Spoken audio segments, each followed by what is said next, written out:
राज ठाकरे हे हिंदू विरोधी आहेत. उत्तर भारतीय विकास सेनेनं हल्लाबोल केला. राज ठाकरे यांनी नेहमीच हिंदू विरोधी भूमिका घेतली. उत्तर भारतीय विकास सेनेचे अध्यक्ष सुनील शुक्ला यांनी वक्तव्य केलं. राज ठाकरेंनी गंगा मातेचा अपमान केल्याचं देखील सुनील शुक्ला यांनी म्हटलेलं आहे. राजसाहेब ठाकरे हे हिंदू विरोधी आहेत, कारण हे ब्राह्मण लोकांना मारतात. जे तिवारी, पांडे, चौबे, मिश्रा असेल त्यांना मारतात.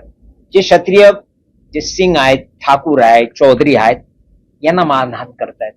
ते बँकेत जाऊन तिकडे मारहाण करतायत. ही हिंदूंचं विभाजित करण्याची राजनीती करत आहेत. म्हणून आम्ही याचिका दायर केलाय सुप्रीम कोर्टमध्ये. यांच्या पक्षाचं रजिस्ट्रेशन रद्द करावं आणि क्रिमिनल अँगल पण त्याच्यामध्ये, क्रिमिनल आयपीसी धारा पण जोडल्यात. लोकशाही मराठी ऐका, पहा, जागरूक रहा.